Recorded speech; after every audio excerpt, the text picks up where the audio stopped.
Good morning बच्चों।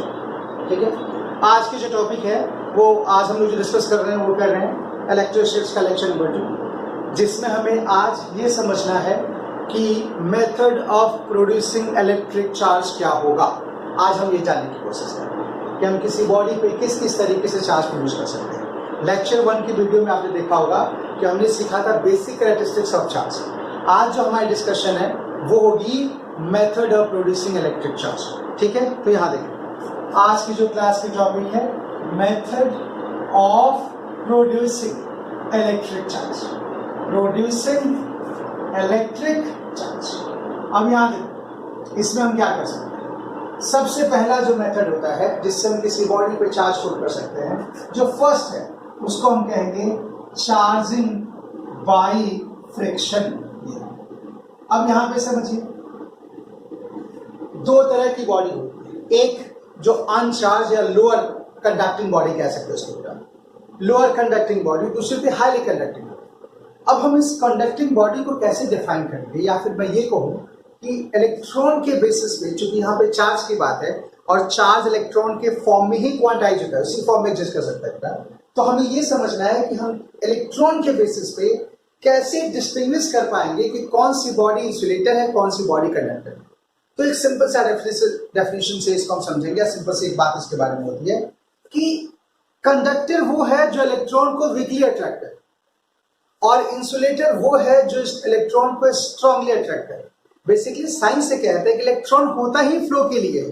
आप सोचो ना, आपने बहुत पढ़ाई करी लेकिन आपके पढ़ाई से किसी को कोई फायदा नहीं, आप अपने बच्चे को भी नहीं बता पा रहे कि a+b का होल स्क्वायर क्या होता है, तो वो भी बोल पड़ेगा अरे पापा क्या फायदा आपको पढ़ने से, या आपका छोटा भाई बोल पड़ेगा अरे क्या पढ़ता है। तो साइंस कहता है कि हम चार्ज जो है ना इलेक्ट्रॉन के फॉर्म में स्टोर करते हैं और उससे स्टोरेज को फ्लो कर सकते हैं। तो कंडक्टर चूंकि इलेक्ट्रॉन को वीकली अट्रैक्ट करता है तो वहां से फ्लो करना आसान है, और इंसुलेटर क्या है, वो इलेक्ट्रॉन को स्ट्रांगली अट्रैक्ट करता है, इसलिए वहां से फ्लो करना मुश्किल है। तभी तो हम फ्लो के बेसिस पर भी कंडक्टर इंसुलेटर को डिफाइन करते हैं। तो फिलहाल हम ये समझेंगे कि मैंने कहा कि इंसुलेटर वो है जो वीकली, जो स्ट्रांगली इलेक्ट्रॉन को अट्रैक्ट है, और कंडक्टर वो है जो इलेक्ट्रॉन को वीकली अट्रैक्ट है। यानी कि इलेक्ट्रॉन कहीं पड़ा होगा तो उस पर अगर रखे हम तो इंसुलेटर की तरफ फ्लो करने के चांसेस ज्यादा है, कंडक्टर से की तरफ कम है। यानी कि इलेक्ट्रॉन हमेशा कंडक्टर से इंसुलेटर मूव कर सकता है अगर उसका बस चले तो। क्यों? क्योंकि इंसुलेटर की फोर्स ऑफ अट्रैक्शन ज्यादा है, तो इसीलिए इलेक्ट्रॉन के बेसिस से बात होगी। तो अगर मैं कहीं पे इलेक्ट्रॉन रखा हूं तो हम ये समझेंगे कि इलेक्ट्रॉन अगर वहां पे है तो उसको इंसुलेटर अपनी तरफ कैरी कर लेगा क्योंकि वो फोर्स ऑफ अट्रैक्शन ज्यादा अप्लाई करेगा, और कंडक्टर उसको वीकली करेगा। ठीक है ना। तो जाहिर सी बात इलेक्ट्रॉन जहां पे स्ट्रांग होगा वहीं की बात होगी। जैसे आपको कोई अगर कहता है यार मेरे पार्टी में आना, 3 बार आना, 3 बार बोलता है कि आना है आना, तो आप जाओगे, और कहता है यार मर्जी हो तो आ जाना, तो आप क्या करोगे, यार छोड़ इसके आने जा। ये कॉन्सेप्ट होता है। तो इलेक्ट्रॉन की परवाह कंडक्टर के पास नहीं है, इसलिए वो कंडक्टर है। इंसुलेटर के पास जो है ना बहुत स्ट्रांगली अट्रैक्शन है, इसलिए वो इंसुलेटर। ठीक, तो हम ये कहेंगे यहाँ पे कि अगर हमारे पास चार्जिंग बाय फ्रिक्शन में हमेशा एक हाईली कंडक्टिंग बॉडी लेते हैं और दूसरा लोअर कंडक्टिंग बॉडी लेते हैं। ठीक है, अब उससे क्या होगा, यहां देखो बेटा, when highly conducting body, when highly conducting body, conducting body, body A rubbing with, इसको रब कर देता है, rubbing with lower conducting body, conducting body B, then जो इलेक्ट्रॉन है, इलेक्ट्रॉन ट्रांसफर कहां से कहां बेटा, जिसके पास फोर्स ऑफ रिपल्सन कम है वहां से, मतलब ए से, from body A to body B, ये रहा। और फिर क्या हो जाएगा, and both body becomes equal and oppositely charge, equal and oppositely charge. मतलब चार्जिंग बाय फ्रिक्शन में दोनों बॉडी पे चार्ज की वैल्यू हमेशा इक्वल होगी और अपोजिट होगी, राइट। क्योंकि जितना इलेक्ट्रॉन ए लूज करेगा उतना ही इलेक्ट्रॉन बी गेन करेगा। तो जो लूज करता है उससे पॉजिटिव साइन, जो गेन करता है उसमें नेगेटिव साइन। अब देखिए बेटा यहाँ पे क्या सकता है, इसमें एक बात ध्यान रखिए, नोट करेंगे कि यहाँ पे एक चीज होती है जिसको समझना है। हम ये कहेंगे कि हमारे लिए इंपॉर्टेंट पॉइंट यहां से बन गया कि जब यहां पर इलेक्ट्रॉन ट्रांसफर होगा तो इलेक्ट्रॉन के साथ साथ चार्ज भी जाएगा और मास भी जाएगा। मतलब हम कह सकते हैं in charging by friction, charging by friction क्या होगा बेटा, charge as well as mass of electron are transfer, मतलब चार्ज तो ट्रांसफर होता ही होता है, साथ में इलेक्ट्रॉन की मास में ट्रांसफर होती है चार्जिंग बाय फ्रिक्शन। ठीक, ये इसका मतलब है। अब देखिए हम एग्जांपल लेते हैं इससे बेटा, जैसे एग्जांपल लेंगे बेटा, दो एग्जांपल पहले समझो। पहली बात हमने क्या किया, एक ग्लास रॉड और फिर हमने लिया सिल्क थ्रेड। अब इससे क्या होगा, ग्लास रॉड जो है वो थोड़ी सी हाईली कंडक्टिंग बॉडी है, मतलब हम जैसे ग्लास रॉड को सिल्क थ्रेड पे रब करेंगे, हम ये देखेंगे कि इस ग्लास रॉड से इलेक्ट्रॉन यहां से यहां चला गया, मतलब ये नेगेटिव चार्ज हो गया और ये पॉजिटिव चार्ज हो गया। और हम कहेंगे अगर यहां प्लस क्यू है तो यहां minus, both body becomes equal and positive charge. ये स्पेशली कंडीशन इसको ध्यान रखना है कि चार्जिंग बाय फ्रिक्शन में दोनों बॉडी पे चार्ज की वैल्यू सेम। ऐसे ही हम दूसरा एग्जांपल ले सकते, हम ये कह सकते हैं कि अगर हम ये बात करें, जैसे दूसरा हो गया कैट फर और एबोनाइट रॉड। अब इसमें क्या होगा, कैट फर के अंदर हम जैसे रब करेंगे फर के काफी सारे पार्टिकल्स एबोनाइट रॉड पे चले जाते हैं, यानी कि यहां से यहां पहुंच जाएगा और ये बेटा यहां पे पॉजिटिव चूंकि ये लॉस कर रहा है और ये चूंकि गेन करे इसलिए आप नहीं। ठीक, अब देखो बड़े सारे इसके एग्जांपल है, जो भी हाई इनफ्लेमेबल जो टैंकर्स होते हैं जो मूव करते हैं बेटा, हमेशा देखना कि उसमें फ्रिक्शन से आग लग सकती है, इसलिए एक तार जो है ना ग्राउंड को टच करते हुए जाता है। क्यों भैया ऐसा, क्योंकि जो भी फ्रिक्शन से चार्ज प्रोड्यूस होगा, एयर फ्रिक्शन या बाकी सारी चीजों से, चूंकि सरफेस तो कंडक्टिंग है, तो वो एक्सेस चार्ज जो है ना वो धीरे से ग्राउंड में चला जाए, पोटेंशियल को शटअप कर दिया जाए। तो चार्ज को एक्युमुलेट करने के लिए या फिर चार्ज को नलीफाई करने के लिए हम उसको एक वायर नीचे लगा के बेटा चलते हैं, कंडक्टिंग वायर के नीचे लगी होती है, ठीक है ना, जो भी इनफ्लेमेबल गैसेस कैरी करने वाले टैंकर्स होते हैं। यही नहीं, जो हम एरोप्लेन वगैरह जो यूज करते हैं, एरोप्लेन की जो टायर स्पेशली डिजाइन होती है, वो कंडक्टिंग सीट होती है बाहर की ओर, ताकि जो भी चार्जिंग बाय फ्रिक्शन हो ना, वो जैसे लैंड कर देखना, लैंड करते जो होती है कहीं अगर आपने देखा हो एयरपोर्ट्स वगैरह पे, जैसे लैंड करती है स्पार्क आता है उसके अंदर से। वो स्पार्क जो है वो कंडक्टिंग, वो दिखाता है कि मोशन की वजह से जो भी चार्ज उस पर एक्युमुलेट हुआ वो जैसे लैंड किया ना उसे ट्रांसफर हुआ ग्राउंड पे। इसलिए हम चार्जिंग बाय फ्रिक्शन की सारी बातों की बात कर सकते हैं, हर जगह सारे एग्जांपल इसको समझना है और कंसेप्चुअल क्वेश्चन आप पूछ सकते हैं। तो चार्जिंग बाय फ्रिक्शन में दो बातें बहुत इंपॉर्टेंट है, पहला दोनों बॉडी पे चार्ज इक्वल अपोजिट होगा, और दूसरी बात जो हमें समझनी है इसमें चार्जिंग के केस, चार्जिंग बाय फ्रिक्शन में चार्ज तो जाता ही जाता है, उसके साथ साथ मास ऑफ इलेक्ट्रॉन भी ट्रांसफर करता है, और ये इसके एग्जाम्पल्स। ठीक है, आई होप इसमें कोई कंफ्यूजन नहीं होगा। चलो अब हम दूसरी बात, वो है सेकेंड जो मेथड है जिसकी हम बात करेंगे, वो है चार्जिंग बाय कंडक्शन। याद, charging by conduction, charging by conduction. अब इसमें क्या होता है बेटा, इसका एग्जांपल क्या होगा, इसका एग्जांपल जैसे देखो बेटा, आप एक स्टूडेंट्स हो, आप पे चार्ज की वैल्यू कम है, आप स्कूल जाते हो, क्यों भाई, आपको तो सीखने के लिए। तो सीखने का जो प्रोसेस है ना स्कूल जाकर के या ट्यूशन जाकर के, उसको हम कहते हैं चार्जिंग बाय कंडक्शन। मतलब हम एक लोअर चार्ज बॉडी को या लोअर चार्ज बॉडी को या अनचार्ज बॉडी को हम एक हाईली चार्ज बॉडी के साथ टच करके रखें, जैसे टच करेंगे हाईली चार्ज बॉडी से लोअर चार्ज बॉडी पे चार्ज ट्रांसफर ना शुरू है। लेकिन इसमें एक मिसकॉन्सेप्ट भी है, जैसे मैंने लेक्चर 1 में कहा था कि एक स्पेशल मिसकॉन्सेप्ट इसको समझना है कि बच्चे principle of conservation of charge को कई बार आखिरी में लिख देते हैं, charge can be converted from one form to another form. ये बहुत बड़ी ब्लंडर वाली मिस्टेक है। Charge can be transferred from one body to another body, it can never be transferred from one form to another form. ऐसा हो ही नहीं सकता कि हम चार्ज को एक फॉर्म से दूसरे फॉर्म में ट्रांसफर करते हैं। हाँ, ये हो सकता है कि हम चार्ज को एक बॉडी से दूसरे बॉडी को दें, वहां पे एक मिसकॉन्सेप्ट था, वैसे एक मिसकॉन्सेप्ट यहां पे डेवलप होता है। चार्जिंग बाय कंडक्शन देखो क्या बेटा, इसमें हम क्या करें, इसमें हम एक अनचार्ज या लोअर चार्ज बॉडी को एक हाईली चार्ज बॉडी के साथ टच करते हैं, ठीक है ना। यहां देखिए बेटा, व्हेन एन अनचार्ज और lower charge body B touches with highly charged body A, then हम ये कहेंगे चार्ज ट्रांसफर होगा। चार्ज ट्रांसफर कहां से कहां बेटा, from body A to body B, A से बी पे ट्रांसफर कर सकता है। और कब तक, टिल पोटेंशियल बिकम सेम। अब यहां पे फिर बच्चे जो है ना, फिर एक बहुत बड़ी गलती करते हैं जो आपने देखा होगा कि स्कूल के टीचर्स भी यहां पे मिस्टेक कर जाते हैं, बच्चे भी कंफ्यूज होते हैं।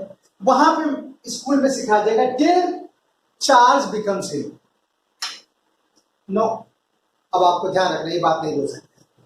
क्यों नहीं बोल सकते, देखो आपके स्कूल में अगर दो बच्चों के 99% मार्क्स आते हैं, अच्छी बात है, बहुत अच्छा स्कूल है। लेकिन अगर आपके स्कूल में सारे बच्चों के 99% मार्क्स आते हैं, ये अच्छी बात नहीं है। इसका मतलब कुछ गड़बड़ है। आपको कि नहीं, ऐसा तो स्कूल एग्जिस्ट ही नहीं कर सकता sir, how it could be possible, हो ही नहीं सकता। वही बात मैं भी कह रहा हूं कि चार्ज जो ट्रांसफर होता है वो बॉडी के नेचर पे डिपेंड करता है, उसके एबिलिटी पे डिपेंड करता है।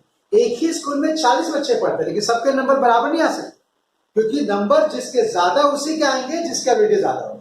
इसीलिए चार्ज ट्रांसफर पोटेंशियल पे डिपेंड करता है। बल्कि मैं ये कहूं कि आप एक छोटी सी बात ध्यान रखो, या जो आपके अंदर आप सोच रहे हैं, जब भी आपके नंबर्स कम आते हैं, देखना हमेशा आप किसको ब्लेम करते हैं, आप खुद को कभी किया आज तक ना, आप कहते हो नहीं जी सर ने नहीं पढ़ाया।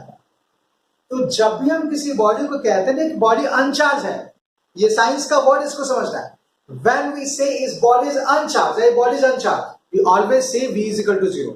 We never say Q is equal to 0. हाँ, हम ये कहते हैं चूंकि V 0 इसलिए Q 0, यही साइंस है कि अनचार्ज बॉडी का मतलब V की वैल्यू 0, राइट। यहां देखिए बेटा, अब ऐसे कंडीशन में क्या होगा, अगर पोटेंशियल सेम है, पोटेंशियल अगर किसी बॉडी की सेम है या दो बॉडी का अगर पोटेंशियल सेम है, तो हम ये कह सकते हैं कि वहां पे चार्ज जो होगा वो डायरेक्टली प्रोपोर्शनल टू कैपेसिटी होगा। और यही नहीं, फॉर स्फेरिकल बॉडी जो चार्ज होता है ना, यहाँ पे कैपेसिटी जो होती है स्फेरिकल बॉडी की, वो डायरेक्टली प्रोपोर्शनल टू रेडियस होगी। मतलब आप ये कहना चाहते हैं कि स्फेरिकल बॉडी में चार्ज रेडियस के डायरेक्टली प्रोपोर्शनल होगा, क्योंकि चार्ज कैपेसिटी पर डिपेंड करता है और कैपेसिटी रेडियस पर डिपेंड करता है। अब देखिए इससे क्या होगा, यानी कि आप ये कहना चाहते हैं कि charge is proportional to R. अब आप बड़े आराम से कह सकते हैं कि Q2 upon Q1 is equal to, ये हो जाएगा R2 अपॉन R1। इसका मतलब अगर मुझे Q2 निकालना हो तो R2 upon R1 into Q1 कैसे। बट समस्या तो कुछ और भी है ना तो Q1 पता ना Q2 पता, फिर हम क्या करें। तो फिर हम जो करेंगे उसके लिए मैं एक फॉर्मूला आपको हेल्प कर रहा हूं, कैसे इसको कैलकुलेट करना है। आप इसको पहले समझ लें, लिख लें, फिर मैं आगे बात करूं, ठीक। यार तो इंपॉर्टेंट बात क्या थी, इंपॉर्टेंट बात ये थी कि कंडक्शन में चार्ज सेम होता है बट हमेशा सेम नहीं होता। इस पॉइंट को ध्यान रखा जाए। दो बॉडी की चार्ज की वैल्यू सेम हो सकती है, मैं डिनाई नहीं कर रहा हूं। मुझे प्रॉब्लम उस वर्ड से कि आपका अगर ये कहते हैं कि हमेशा सेम हो, हमेशा सेम हो सकता, हाँ हो सकता है दो बॉडी की रेडियस सेम हो। देखो मैं भी तो वही कह रहा हूं, अगर दो बॉडी आइडेंटिकल हैं तो दोनों पे चार्ज की वैल्यू सेम होगी। लेकिन मैं ये तो नहीं कह रहा कि हमेशा बॉडी आइडेंटिकल होगा, ये हम नहीं कह सकते और ऐसा हम सोच भी नहीं सकते, ठीक है। तो याद रखिए, ऐसे कंडीशन में हमें अच्छे से मालूम है कि जब भी कुछ ऐसा होगा, principal of conservation of charge तो हमेशा काम करेगा, क्योंकि बेसिक कैरेक्टरिस्टिक्स है। अब देखिए, मान लो हमारे पास एक बॉडी है, इस पे चार्ज Q है, दूसरी एक बॉडी है B जिसपे कोई चार्ज है ही नहीं, ये Q1, ये था Q, ये A है। अब हम क्या करेंगे, हम पहले टोटल चार्ज कैलकुलेट करेंगे। टोटल इनिशियल चार्ज ये हो जाएगा बिफोर शेयरिंग क्यू, दूसरे को ऐड कर दो तो जीरो रहेगा। अब हमें पता है कि हम चार्ज हमेशा कंजर्व होता है, मतलब एक बॉडी को दूसरे बॉडी में एक बॉडी से दूसरे में ट्रांसफर तो कर सकते हैं लेकिन लॉस अगेन नहीं कर सकते। इसका मतलब ये हो गया कि अगर हमने if both body touches to each other, अगर हमने दोनों बॉडी को टच कर दिया, अब ऐसे केस में क्या होगा, अगर हमने दोनों बॉडी को टच किया, ये ए है ये बी है, इसका रेडियस r1 है इसका रेडियस r2 है। अब जैसे इसको हम अलग करेंगे, अलग करते ही दोनों पे चार्ज की वैल्यू ये रहा, इस पे Q1 इस पे Q2, ये R1 ये R2। तो एक चीज तो पक्की बात है, principal of conservation of charge हमें समझा रहा है कि जो भी शेयरिंग करने के बाद चार्ज होगा उसकी वैल्यू Q के इक्वल होगी। ये कहां से आया, अकॉर्डिंग टू प्रिंसिपल ऑफ क्या कहेंगे इसको, कंजर्वेशन ऑफ चार्ज। आप ये कहेंगे कि चार्ज की वैल्यू हमेशा कंजर्व होगी, मतलब Q1 प्लस Q2 की वैल्यू Q के इक्वल, पहला इक्वेशन। और दूसरी बात जो आपको अभी पता चली कंडक्शन से कि Q2 upon Q1 is equal to R2 upon R1। तो आप बड़े आराम से इसको लिख दो, Q2 इज इक्वल टू क्या हो जाएगा, R2 upon R1 into Q1। रखे यहाँ पे Q1 plus R2 upon R1 into Q1 is equal to Q। अब आप Q1 को कॉमन कर लो, ये हो जाएगा 1 plus R2 upon R1 is equal to Q। फिर सॉल्व कर दो इसको, ये ऐसे। तो हम यहां से अब हम जो वैल्यू पीछे लिखे थे कॉर्नर पे, उससे हम Q1 और Q2 की वैल्यू कैलकुलेट कर सकते हैं। देखो Q1 को कॉमन कर लिया था तो क्या था, 1 plus R2 upon R1 is equal to Q। अब यहां पे इसको सॉल्व कर दो, ये हो जाएगा R1 plus R2 upon R1 is equal to Q, और Q1 की वैल्यू हो जाएगी R1 upon R1 plus R2 into Q। अब देखिए इससे क्या होगा, Q1 की वैल्यू आ जाएगी, और जैसे Q1 आ गया, Q2 कैलकुलेट करने का सिंपल सा फॉर्मूला है भाई, टोटल चार्ज तो हमेशा कंजर्व रहता है, तो Q टोटल चार्ज से Q1 को माइनस कर लो, Q2 की वैल्यू कैलकुलेट। चाहो तो आप इसके फॉर्मूले भी कैलकुलेट कर सकते हैं, और इसका जो फॉर्मूला होगा उसी वैल्यू में Q2 इज इक्वल टू क्या था, R2 upon R1 into Q1 रख दो, ये हो जाएगा R2 upon R1 plus R2 into, ये हो जाएगा यहाँ पे Q1 की वैल्यू जो हम रखेंगे, ये हो जाएगा R1 upon R plus R2 into R2 upon R1। अब इसको सॉल्व करो, ये इससे कैंसिल हो गया इंटू Q, और फिर Q2 की वैल्यू आ गई R2 upon R1 plus R। लेकिन फिर मैं कहूंगा कि चार्ज की बेसिक कैरेक्टरिस्टिक्स जो होती है वो होती है कंजर्वेशन। तो अगर एक हमें पता चल गया तो दूसरा कैलकुलेट करने की जरूरत नहीं है, उसको सिर्फ माइनस कर दो, इसकी वैल्यू आ जाए। अब मिसकॉन्सेप्ट है, मिसकॉन्सेप्ट वही थी कि आपका रिसर्च बुक में लिखा, एनसीईआरटी में लिखा है, एनसीईआरटी गलत थोड़ी होता है, मैं भी कह रहा हूं गलत नहीं, लेकिन जब आप हाफ हार्टेड पढ़ोगे, आधी कॉन्सेप्ट पढ़ोगे, तो फिर तो मिसकॉन्सेप्ट हो जाएगा। उसमें क्या है, यहां देखिए, फॉर आइडेंटिकल बॉडी, अगर दोनों बॉडी आइडेंटिकल है तो हम ये कह सकते हैं यहां पे कि दोनों बॉडी का रेडियस जो होगा वो सेम होगा और वो r के इक्वल। मतलब ये हो गया कि Q1 की value R upon R plus R into Q, यानी कि Q1 की वैल्यू क्या हो जाएगी Q बाई 2, और Q2 की वैल्यू भी जो होगी वो हो जाएगा Q माइनस Q1। इसको भी सॉल्व करेंगे तो ये भी हो जाएगा Q बाई 2।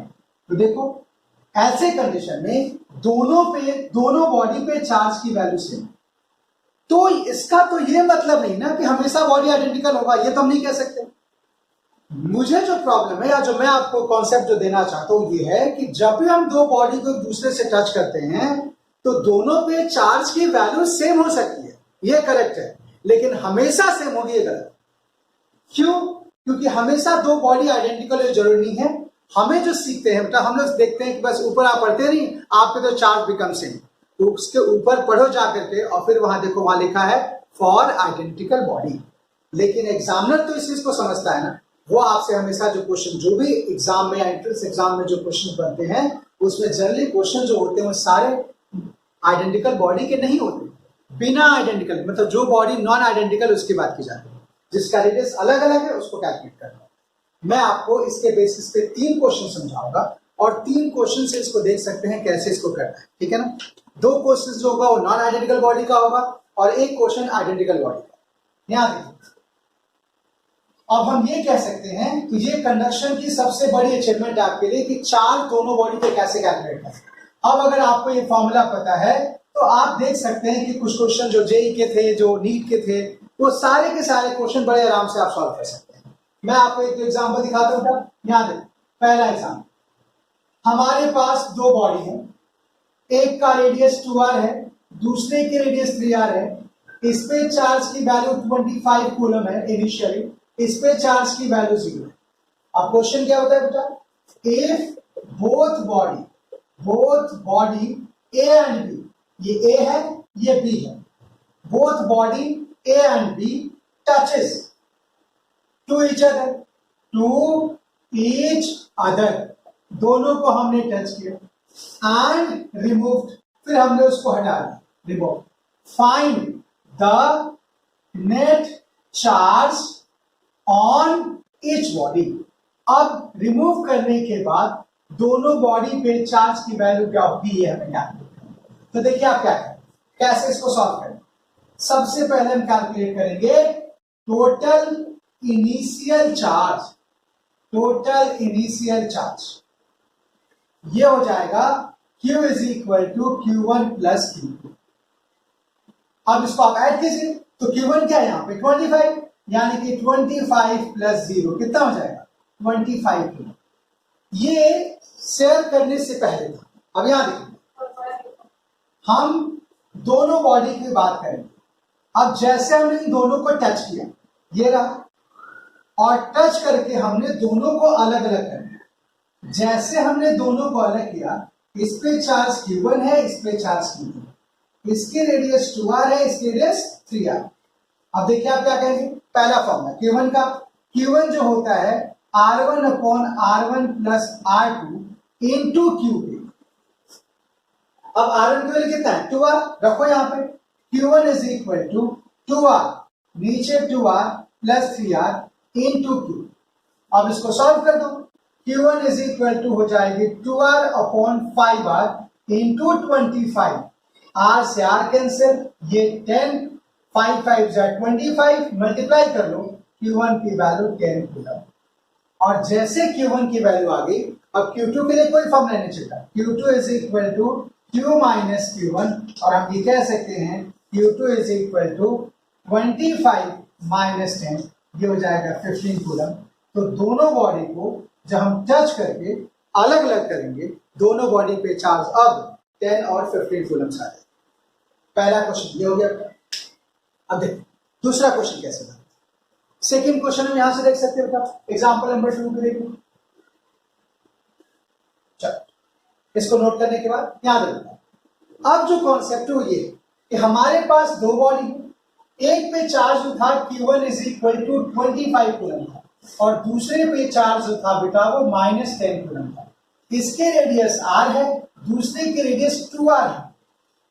और हमने क्या किया, देखो क्वेश्चन कैसा था, if both body A and B connected by conducting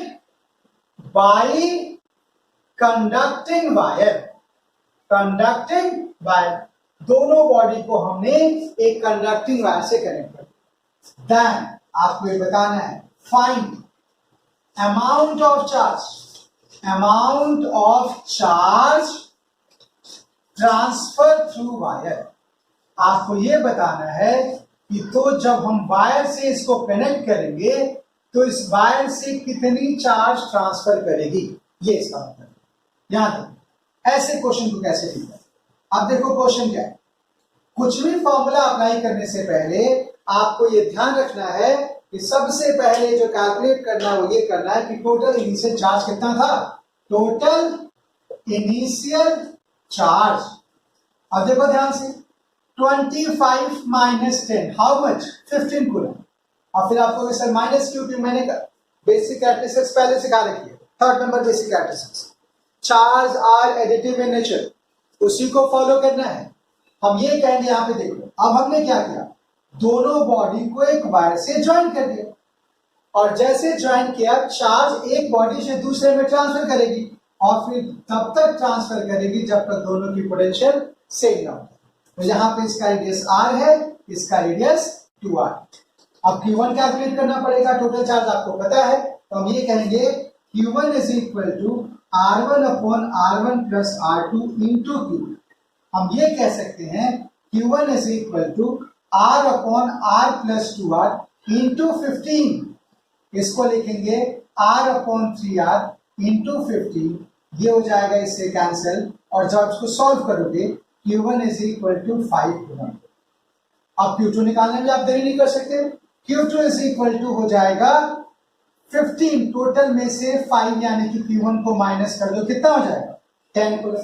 लेकिन हमें ये नहीं चाहिए, हमें चाहिए चार्ज ट्रांसफर। अब देखो जरा, इसके पास चार्ज ज्यादा है, चार्ज यहां से यहां ट्रांसफर, पहले इसके पास चार्ज कितना 25 बिफोर कनेक्टिंग द वायर, और जैसे हमने वायर को कनेक्ट किया इस पे चार्ज कितना आ गया 5 कूलम। तो देखिए आप क्या कह रहे हैं, आपको कैलकुलेट करना है चार्ज ट्रांसफर थ्रू वायर, निकाल, वो कैसे कैलकुलेट होगा। तो अगर सपोज आपसे तो कहता है कि सुबह आपके पास 100 रुपए थे और अब आपके पास 20 रुपए है, कितने पैसे आपने खर्च किए, आपका जवाब क्या होगा, आप कहोगे सर जो सुबह में था और जो भी शाम में बचा उससे माइनस कर लो। यही काम यहां पे करना है कि अगर हमारे पास चार्ज इनिशियली ये था, अब इस बॉडी पे चार्ज ये रहा 5 कूलम, तो कितना चार्ज ट्रांसफर होगा, माइनस कर दो। हम इसको लिखेंगे 25, जो इसके पास चार्ज था उसमें से जो अब बचा है शेयरिंग करने के बाद, यानी कि टोटल चार्ज जो ट्रांसफर कितना हो जाएगा 20। और वो चार्ज कैसे जाएंगे, थ्रू द वायर, जो कि इस क्वेश्चन में पूछा जा रहा था, find the amount of charge transfer through wire. तो जब भी कैलकुलेट करना होगा हम ऐसे बात करेंगे, इनिशियल चार्ज पता था 25, अब बचा है 5, जो चार्ज ट्रांसफर होगा वो होगा 20, कहां से जाएगा थ्रू द वायर, इसलिए उसको मेंशन। ठीक है, तो ये हो गया सेकेंड एग्जांपल। अब एक एग्जांपल जो मैंने आपसे कहा कि हम आइडेंटिकल बॉडी वाले क्वेश्चंस की बात करें, तो आप वहां देखिए बेटा, ऐसे क्वेश्चन में क्या होगा, आई होप ये कॉन्सेप्ट आपको समझ में आ गया होगा। ये काफी इंपॉर्टेंट क्वेश्चंस है और काफी सारे एंट्रेंस एग्जाम में ऐसे क्वेश्चन कंडक्ट किए गए, इसको आप दिमाग में रखें। यहाँ देखिए, अब एक एग्जांपल मैं आपको समझा रहा हूं कि आइडेंटिकल अगर बॉडी हो तो आप क्या करेंगे। यहाँ देखिए, हमने क्या किया बेटा, 2 बॉडी हमने रखी, ये ए है, अब आइडेंटिकल 2 आइडेंटिकल बॉडी, एक पे चार्ज है 2 कूलम, दूसरे पे चार्ज है -2, किसी डिस्टेंस r पे रखेंगे। अब क्वेश्चन देखिए कैसा हो सकता है, इसका एप्लीकेशन कूलम सॉल्व में बहुत ज्यादा किया जाता है। 2 identical body A and B, ये ए है ये बी है, हैविंग चार्ज, दोनों पे चार्ज दे रखा है, charge 2q and -q respectively. इसका मतलब हो गया कि एक पे चार्ज जो है 2q है और बी पे -q। अब देखिए आगे हम क्या करें, ऐसे क्वेश्चन ये है, if both body touches and again kept at original distance, और फिर उसको हमने उठा के वापस वहीं रख दिया जहां से उसको लेके आए ओरिजिनल डिस्टेंस। फाइंड करना है बेटा चार्ज ऑन ईच बॉडी, तो देखिए क्या होगा ऐसे कंडीशन में। देखो क्वेश्चन क्या है, दोनों के पास पहले चार्ज कितना था वो कैलकुलेट करें, टोटल इनिशियल चार्ज ये हो जाएगा यहां पे 2q -q, क्या हो जाएगा सिर्फ q। अब जैसे इन दोनों बॉडी को आपने टच किया, आप ये कह सकते हैं, ये देखना ए और बी को टच करते हैं दोनों की रेडियस सेम है, क्योंकि दोनों क्या है, आइडेंटिकल। अगर रेडियस सेम तो चार्ज भी सेम। अब टोटल चार्ज बचा कितना है हमारे पास, क्यों, वो दोनों में डिस्ट्रीब्यूट करना है और दोनों को बराबर मिलना चाहिए। बराबर क्यों मिलना चाहिए, क्योंकि रेडियस की वैल्यू सेम है। यानी कि इस टोटल चार्ज को जो हमारे पास है यहाँ पे, जैसे इसको अलग करेंगे, ए पे अब हमें क्यू को दो हिस्से में बांटना है, कितना हो जाएगा, इस पे भी क्यू बाई टू, इस पे भी क्यू। ये एग्जाम्पल है चार्जिंग बाय कंडक्शन का, जिसकी हम बात कर सकते हैं।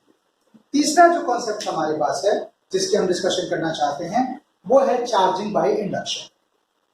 ठीक है, चलिए याद रखो। थर्ड जो बात होगी इसमें, तीसरी जो कॉन्सेप्ट है वो हमें समझना है कि चार्जिंग बाय इंडक्शन को हम कैसे इस्तेमाल करें। यानी क्या तरीका है चार्ज प्रोड्यूस करने का, चार्जिंग बाय इंडक्शन। देखो, पहले केस की चार्जिंग बाय फ्रिक्शन में हमने बॉडी को रब किया, कंडक्शन में हमने रब नहीं किया, सिर्फ टच किया। और इंडक्शन में तो टच भी नहीं करना, सिर्फ आपको पास रखना। जैसे जब भी कोई गली में बच्चा जिसको आप नहीं जानते, वो है किसी आपकी मम्मी के सहेली का, कोई और भी सहेली है उसका बच्चा, और जैसे रिजल्ट आते हैं वो 97% मार्क्स से पास होता है ना, तो देखना तुम्हारे घर में चर्चा शुरू हो। और जब भी ऐसे बच्चों की चर्चा होती है तुम्हें अच्छा नहीं लगता। और अगर वो बच्चा गलती से भी जिसको तुम नहीं जानते हो, वो तुम्हारी मम्मी से मिलने अगर आ गया ना, और फिर तुम्हें ये पता चलता है कि ओहो ये तो वही है जिसने 97% मार्क्स स्कोर किया था, तुम्हें इतना बुरा लगता है पूछो मत, और तुम धीरे से कमरे में घुस के पढ़ने चले जाते हो या कहीं गायब हो जाते। ये चार्जिंग है, मतलब आपको इंडक्शन हुआ, आपसे कोई दुश्मन नहीं है, लेकिन उसका आना आपको अच्छा लगा। और इसीलिए मम्मी उससे बार बार तुम्हारे सामने जो है ना, या तुमको बुलाती है या तुमको पेश करने की कोशिश करती है, ताकि तुम उसको देख करके तुमको बुरा लगे, और बुरा लगने के बाद तुम घर पे जाके बैठ के पढ़ो। ये जो मेथड है चार्ज प्रोड्यूस करने का, कि हम किसी को देखकर, काफी सारे बच्चे सोचते हैं कि अरे मुझे इसके जैसा बनना है, उसको तो नहीं पता। जैसे हम कहते हैं कि क्लब ऐसा था जिसमें इंडक्शन थी, ठीक है ना, इंडक्शन थी उसके। तो इंडक्शन में एक बहुत बड़ा इंपॉर्टेंट हिस्सा है कि उसने देख करके सीख लिया था कि बॉडी में चार्ज कैसे प्रोड्यूस करना। ठीक है, तो ये दूसरा तरीका है। इसमें क्या होता है, दो बातें बड़ी सिंपल सी चीजें आपको ध्यान है। पहला, बुरा किसको लगेगा, तो आप कहोगे सर उसको जिसका नंबर कम आया हो। बिल्कुल सही बात। फिजिक्स में कहते हैं उसको जिस पे या तो चार्ज नहीं हो या फिर अनचार्ज हो, बुरा हमेशा उसी को लगता है, ये ध्यान रखना है। साइंटिफिक वर्ड में कहते हैं induction always takes place on lower charge body. ठीक है, और कब तक बुरा लगेगा, जब तक तुम्हारे पास भी उतना ही चार्ज स्टोर नहीं हो जाए। ये इंडक्शन कंप्यूशन का एक तरीका है। अब देखो ना, दो बच्चे अगर एक ही स्कूल के हैं, दोनों के नंबर 99% है, वो लाइफ टाइम फ्रेंड बन जाते हैं। और अगर दो बहुत अच्छे दोस्त हैं ना, एक का 95 है दूसरे का 65 है, अगली बार से दुश्मनी शुरू होगी। तो ये दिखाता है कि इंडक्शन जब कंप्लीट होगी तो दोनों पे चार्ज की वैल्यू सेम होनी चाहिए।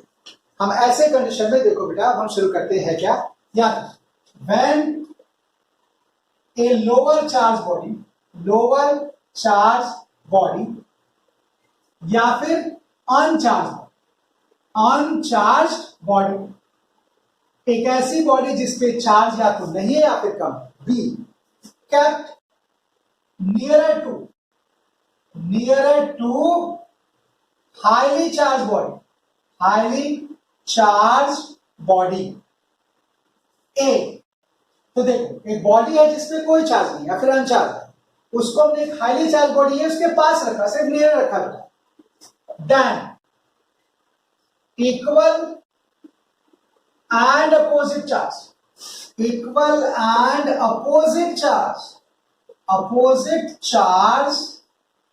appear at nearer face। ठीक, and when induction is completed, जैसे ये पूरा होगा, completed, same charge appear at farther face।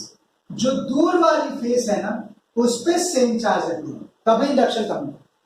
और मैंने कहा ना, जो सबसे इंपॉर्टेंट पॉइंट है, इस बात को ध्यान रखना है कि इंडक्शन हमेशा, नोट करके इसको लिखेंगे और इसको हमेशा याद रखेंगे, induction always takes place at lower charge body या अनचार्ज बॉडी, जो लोअर चार्ज बॉडी या फिर अनचार्ज बॉडी। इंडक्शन हमेशा उसी पे होता है जिसपे चार्ज की वैल्यू कम हो या फिर ना हो, दोनों बॉडी में से। तो सबसे पहले जब भी आप चार्जिंग में इंडक्शन की बात करेंगे, दोनों बॉडी को ध्यान से देखिए कि किसके पास चार्ज कम है या किसके पास चार्ज नहीं है, और फिर उससे हम बात करेंगे। इसके लिए बेटा मैं आप एक सिंपल सा फॉर्मूला दे रहा हूं, जिससे आप किसी भी सरफेस पे चार्ज कैलकुलेट कर सकते हैं बिना घबराए। बस इस कॉन्सेप्ट को ध्यान रखना है, और इस कॉन्सेप्ट में एक ही चीज है कि इंडक्शन कहां होगा और कब तक होगा। कब तक का मतलब जब तक दोनों के फादर दूर वाला जो फेस होगा उस पर चार्ज की वैल्यू सेम ना हो जाए। ठीक है ना, क्लियर? चलो तो मैं जरा इसको समझाऊं। याद है, अब मैंने क्या किया, चार्जिंग बाय इंडक्शन को समझने के लिए मैंने जो है एक दो बॉडी ली। पहला जिसपे चार्ज ये रहा Q1 है, और दूसरी बॉडी हमने ली जिसपे चार्ज की वैल्यू, ये जो प्लेट है ये अनचार्ज है। इसको मैं किसी और कलर से दिखा दूं, ये रहा बेटा जिसपे चार्ज Q2। अब देखो ये दो बॉडी, इसके टोटल 4 फेस हैं, और वो फेस कौन कौन से होंगे उसको हम कहेंगे। देखो पहला फेस, इसको हम A कहेंगे, ये B फेस है, ये C फेस है, ये D फेस है। 4 फेस। अब देखो नियर फेस कौन सा है इसमें, जो आमने सामने है। फादर फेस कौन है, जो दूर दूर है। मतलब B और C नियर फेस है, A और D फादर फेस। क्लियर?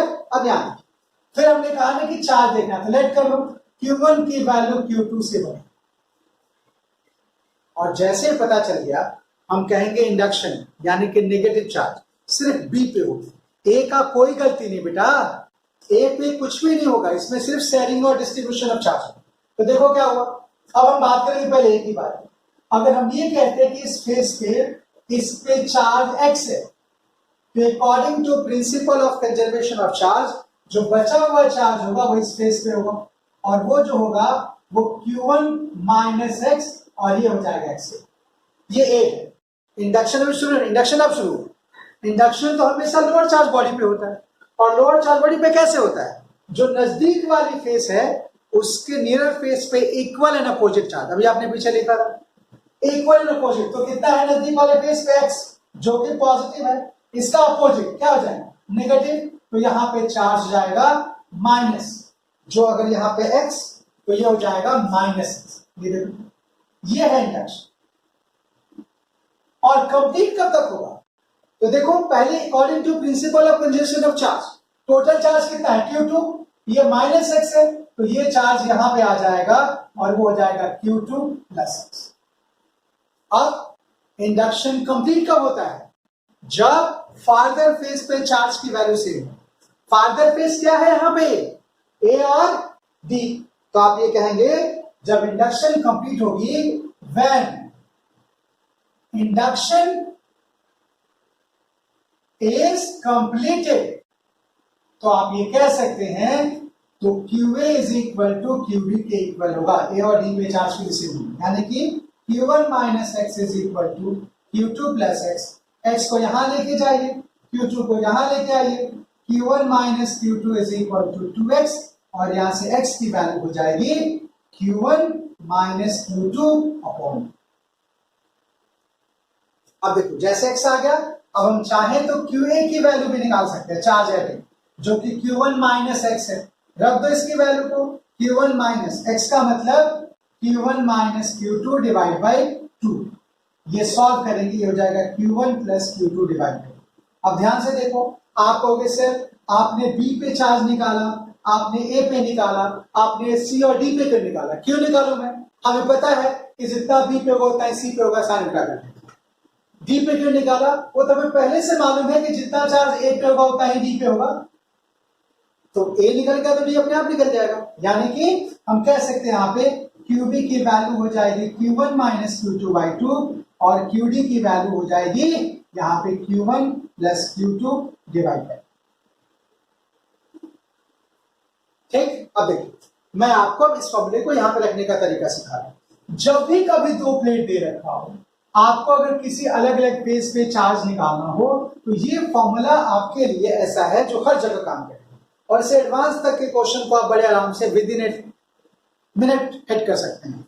जैसे देखो अगर यहाँ पे Q1 है, यहाँ पे Q2 है, मैं कह रहा हूं सिर्फ पहले ये पता लगाओ किसकी वैल्यू ज्यादा है। इंडक्शन दूसरे पे होगी, बस इस फेस पे QA है, अगर A है तो आपने कहा ना ये A है, ये B है, ये C है, ये D है। यहाँ माइनस होगा, यहाँ प्लस होगा क्योंकि Q1 बड़ा है Q2 से। और अगर हम कैलकुलेट करना चाहते हैं तो यहाँ पे चार्ज की वैल्यू जाएगी QA is equal to Q1 plus Q2 divide by 2। B पे जो चार्ज हो जाएगा QB की वैल्यू वो हो जाएगा QB इज इक्वल टू, इसको लिखेंगे Q1 माइनस Q2 अपॉन। अब हम Q एट C निकालने की जरूरत तो नहीं है, आप कह सकते हैं QC की वैल्यू माइनस QB के इक्वल होगा और QD की वैल्यू QA के इक्वल होगा। बस कैलकुलेट करो तो मतलब यहां भी चार्ज की value Q1 plus Q2 divide by 2 और यहां पे हो जाएगा, हम इसको ये कहेंगे कि इसको लिखेंगे Q1 माइनस Q2 अपॉन 2 बाहर माइनस। तो बेहतर है सिर्फ आपको ये A और B पे निकालना है, बाकी रख देना। अब देखिए क्वेश्चन कैसे बनते हैं, बिल्कुल सिंपल सा क्वेश्चन। इसके बेसिस मैं आपको दिखा रहा हूं कि अब कोई भी चार्ज दे रखा हो ना और इसके क्वेश्चंस की बात करनी हो तो आप यहां से दो क्वेश्चन का मैं आपको हेल्प कर रहा हूं कि कैसे आप इसको कर सकते हैं। ठीक है, याद रखिए। अब आप इस फॉर्मूले को याद रखेंगे और आप देखेंगे 1 मिनट के अंदर क्वेश्चंस अपने आप ही होने शुरू हो जाएंगे। अब यहां जैसे पहला एग्जाम्पल, दो प्लेट है, इस पे चार्ज 10 कूलम, इस पे है 4 कूलम। ये दो बॉडी है, ये बॉडी 1 है और ये बॉडी 2।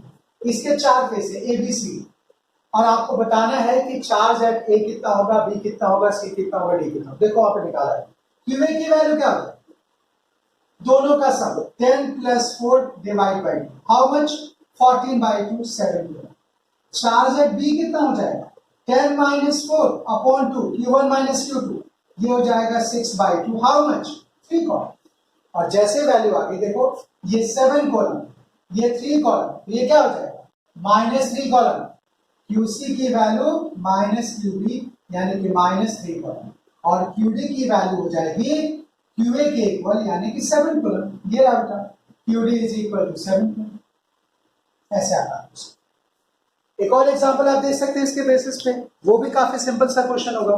जैसे कोई कहता है अनचार्ज बॉडी की बात, देखो ध्यान से, हमने ये प्लेट लिया और हमने कहा कि सर यहाँ पे चार्ज 2 क्यूब है, यहाँ पे क्यूब है, अब कैसे सॉल्व करें। ये A है, या अगला एग्जाम्पल नंबर, यहाँ पे अगर हमें फेस पे निकालना है A B C और D। मैंने कहा ना सबसे पहले आपको ये चेक करना है कि किस पे चार्ज की वैल्यू कम है और जैसे आपको ये पता चल जाएगा, आपके पास फॉर्मूला पहले से आपका वेट करता है। अब हमें पता है कि इंडक्शन यहाँ पे होगा तो A पे चार्ज हम कैसे निकालें, QA की वैल्यू हो जाएगी Q1 plus Q2 divide by 2। अब ये कितना है भाई, QA है 2Q plus Q divide by 2, how much, ये हो जाएगा 3Q बाई 2।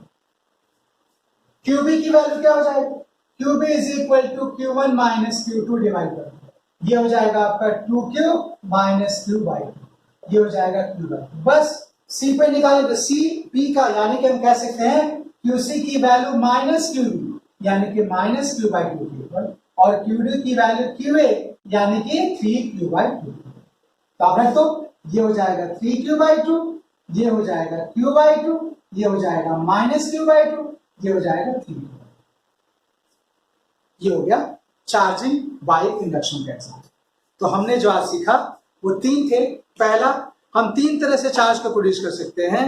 पहला बाय फ्रिक्शन, दूसरा बाय कंडक्शन, तीसरा बाय इंडक्शन। आई होप कि आपके सारे कॉन्सेप्ट समझ में आ गए होंगे बेटा, ठीक है ना। फिर भी अगर कोई कंफ्यूजन है तो आप मैसेज में जाके मुझे कमेंट कर सकते हो, कोई दिक्कत नहीं, ठीक है बेटा।